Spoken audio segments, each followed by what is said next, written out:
Hello. इस video में हम लोग अब प्रत्यावर्ती धारा के बारे में पढ़ेंगे। नया चैप्टर है प्रत्यावर्ती धारा। तो प्रत्यावर्ती धारा में हम लोग प्रत्यावर्ती वोल्टेज के बारे में पढ़ते हैं।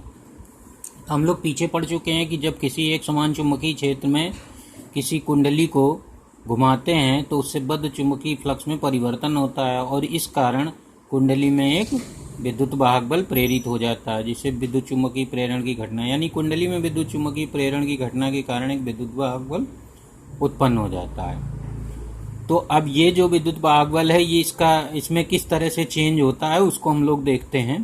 तो देखिए, मान लेते हैं कि यदि किसी क्षण टी पर कुंडली की अक्ष एन एन डैश, यहाँ पर देखिए ये चुंबकीय क्षेत्र बी दिखाया गया है और कुंडली के तल के लंबवत, जैसे ये मान लीजिए ये कांपी है, इसमें एक पिन ऊपर से ऐसे खड़े गाड़ दिया जाए तो ये कहलाती है कुंडली की अक्ष।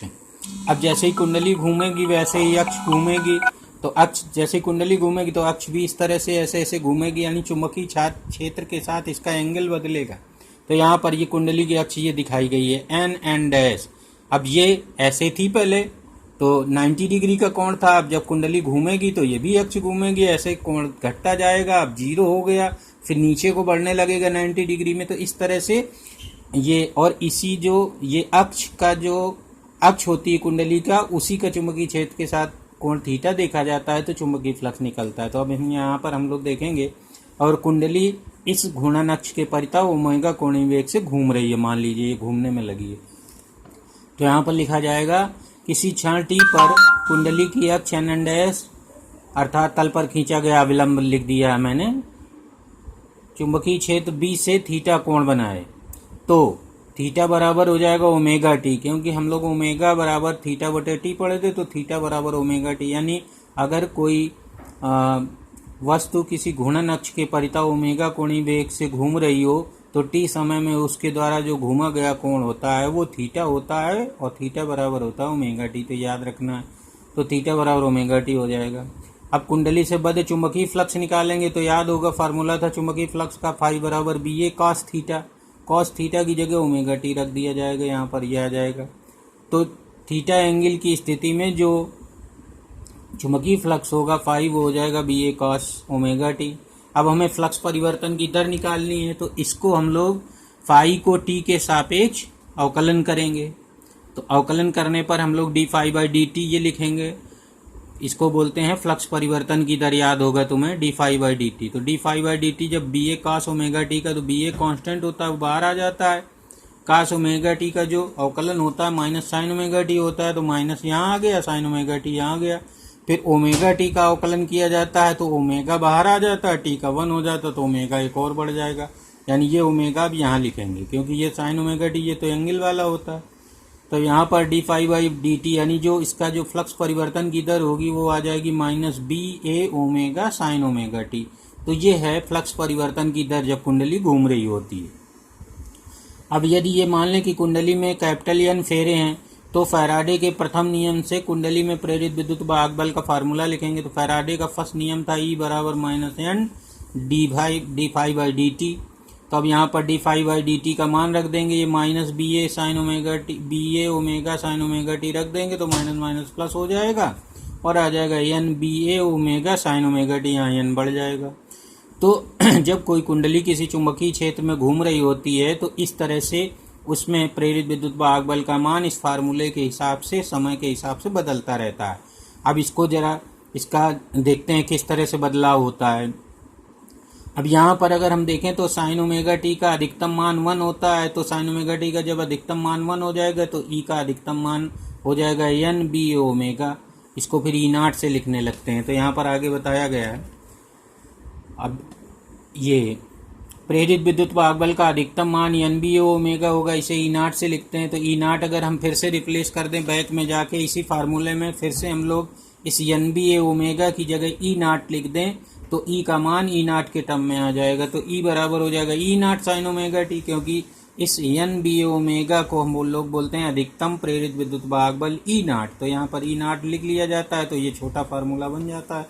तो E is equal E not sign omega T, ये फार्मूला बन जाएगा जब कुंडली चुंबकीय क्षेत्र में एक समान चुंबकीय क्षेत्र में घूमती तो उसमें प्रेरित विद्युत वाहक बल का ये फार्मूला बन जाता है। अब इसमें देखिए जरा, अगर हम ओमेगा टी की जगह फिर थीटा लिख लें तो ज़्यादा समझने में आसानी हो जाएगी। ओमेगा टी की जगह हम लोग थीटा की जगह ओमेगा टी लिखे थे, तो ओमेगा टी की जगह थीटा लिख देंगे। अब इसको समझिए। अब जब थीटा बराबर जीरो, थीटा बराबर जीरो का मतलब है ये कुंडली जो है चुंबकीय क्षेत्र के ऐसे समांतर है, इस तरह से। ये जो अक्ष है इसकी एन डैश अब एकदम से समांतर है। तो जब ये समांतर होती है तो ये इसका जो कुंडली का जो तल होता है वो चुंबकीय क्षेत्र में लंबवत हो जाता है। तो लंबवत हो जाने पर इस तरह से, तो ये इसके अक्ष ये हो गई, तो चुंबकीय क्षेत्र में ये समांतर हो जाएगी। अब जैसे ये कुंडली ऐसे घूमेगी ऊपर को ऐसे, तो ये भी अक्ष घूमेगी ऐसे, नीचे को घूमने में अक्ष घूमेगी। तो इस तरह का सिस्टम होता है। तो यहाँ पर देखिए, जब थीटा बराबर जीरो अगर ले लें तो थीटा जब जीरो होगा तो ई जीरो हो गया है, यानी कुंडली का तल जब चुंबकीय क्षेत्र में लंबवत होगा तो उसकी अक्ष चुंबकीय क्षेत्र के समांतर होगी, यानी कोण जीरो बनेगा। तो कोई विद्युत वाहक बल प्रेरित नहीं होगा। अब जब वो घूम के 90 डिग्री पर जाएगी अक्ष, यानी कुंडली का तल जो है वो चुंबकीय क्षेत्र के समांतर हो जाएगा, तो साइन 91 होता है। तो यहाँ पर ई बराबर ई नॉट अधिकतम विद्युत वाहक बल प्रेरित हो जाएगा। फिर 180 डिग्री में आधा चक्कर घूम जाने पर फिर से जीरो हो जाएगा। फिर 270 डिग्री पर माइनस ई नॉट हो जाएगा अधिकतम, दूसरी यहाँ साइन बदल गया। और 360 डिग्री पूरा एक चक्कर घूमने पर ई बराबर फिर से जीरो हो जाएगा। तो यहाँ पर गौर करिए जरा, जैसे जैसे कुंडली घूमती है तो उसमें विद्युत वाहक बल का मान जीरो से पहले 90 डिग्री तक अधिकतम हो जाता है, फिर 90 डिग्री से 180 तक जीरो हो जाता है, फिर दूसरी डायरेक्शन में यानी उसका मान 270 तक माइनस ई नॉट अधिकतम के बराबर दूसरी डायरेक्शन में बढ़ता है, फिर जीरो हो जाता है। तो इस तरह का जो विद्युत वाहक बल होता है उसी को बोलते हैं प्रत्यावर्ती वोल्टेज या प्रत्यावर्ती प्रेरित विद्युत वाहक बल कहा जाता है। तो बस यहीं लिख देंगे यहाँ पर। इस प्रकार प्रेरित विद्युत वाहक बल जीरो से अधिकतम, फिर शून्य, फिर ऋणात्मक दिशा में अधिकतम तथा कुंडली के एक चक्कर घूमने पर फिर से शून्य हो जाता है। अगले चक्कर में इसकी पुनरावृत्ति होगी। जब अगला चक्कर फिर चलेगा तो फिर जीरो से, तो यहाँ से फिर बदलने लगेगा। तो जरा समझिए इसको, यहाँ से फिर आगे दिया होगा इसमें। तो यही डेफिनेशन बन जाती है। ऐसा वोल्टेज जिसका परिमाण व दिशा समय के साथ साथ बदलती है, समय के साथ बदल तथा एक निश्चित समय अंतराल जिसको आवर्त काल कहा जाता है, एक चक्कर लगाने का समय, उसके बाद पुनः उसी परिमाण व दिशा में उसकी पुनरावृत्ति होती है, प्रत्यावर्ती वोल्टेज कहलाता है। तो ये मेन डेफिनेशन है प्रत्यावर्ती वोल्टेज की, इतनी सी। ऐसा वोल्टेज जिसका परिमाण व दिशा समय के साथ बदलती है तथा एक निश्चित समय जिसको आवर्त काल कहा जाता है के बाद पुनः उसी परिमाण व उसी दिशा में पुनरावृत्ति होती है, प्रत्यावर्ती वोल्टेज कहलाता है। तो ये है प्रत्यावर्ती वोल्टेज की डेफिनेशन। तो इस तरह से प्रत्यावर्ती वोल्टेज ये हो गया। अब हम लोग इसको अगले उसमें या इसी में समझ लीजिए, थोड़ा लंबा हो जाएगा, टाइम ज़्यादा हो जाएगा इसमें। अब यदि कुंडली बंद हो तो उसमें वैद्युत धारा बहने लगती है। तो वैद्युत धारा जब बहेगी, मान लीजिए प्रतिरोध आर हो उसका कुंडली का और बाह्य परिपथ का जो भी जिससे जुड़ा हो, तो उसमें प्रेरित धारा हो जाएगी आई बराबर ई बटे आर। ओम के नियम से आई बराबर होता है विद्युत वाहक बल या प्रेरित विद्युत वाहक बल बटे प्रतिरोध, तो आ जाएगा ई साइन ओमेगा टी बटे आर। अब ई नॉट अधिकतम प्रेरित विद्युत वाहक बल था, तो ई नॉट बटे आर नॉट, ई नॉट बटे आर हो जाएगी अधिकतम प्रेरित धारा आई नॉट हो जाएगी। तो यहाँ पर आई नॉट लिख लेंगे।